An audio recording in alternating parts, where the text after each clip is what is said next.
Around, right? These are tax terms. These are legal terms. People hear emergency, they think some things have gone wrong, and we've got to fix it.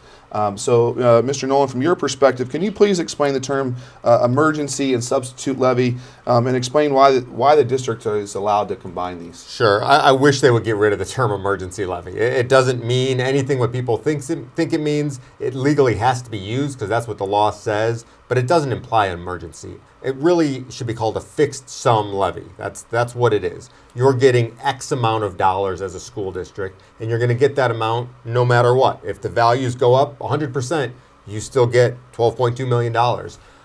So I hate the term emergency. It doesn't imply emergency. It implies that the school needs more money to operate, and they're asking for a fixed sum amount. That's what an emergency levy is. What a substitute does is it takes that same language and it makes it so that as new homes come into a community, that $12.2 million will rise. And as Lebanon is growing at such a fast rate with all of the subdivisions coming on board, as it sits now, every new student that comes in, every new house that gets built, there's still $12.2 million to use. That doesn't work. It doesn't take into consideration inflation. It doesn't take into consideration anything. And so what happens is if these levies aren't substituted, one of two things has to happen. A new emergency levy has to go in place, or a bigger operating levy has to go in place. I don't want that as a resident of Lebanon, as a taxpayer of Lebanon. So what a substitute levy does is that it allows for those new homes to get added to the pot.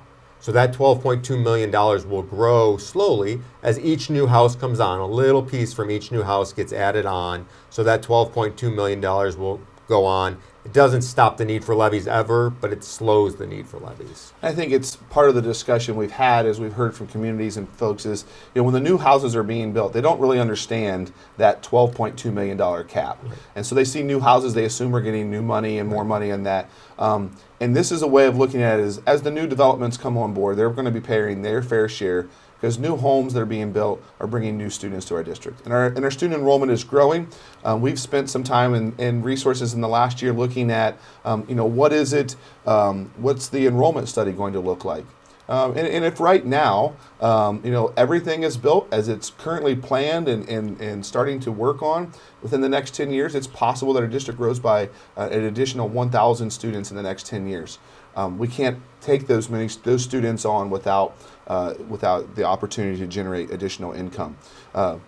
Things have changed in the construction market in the last several months. We'll see what that looks like, but we need to be able to prepare for that, and this is one way for us to do that as we look forward to the future.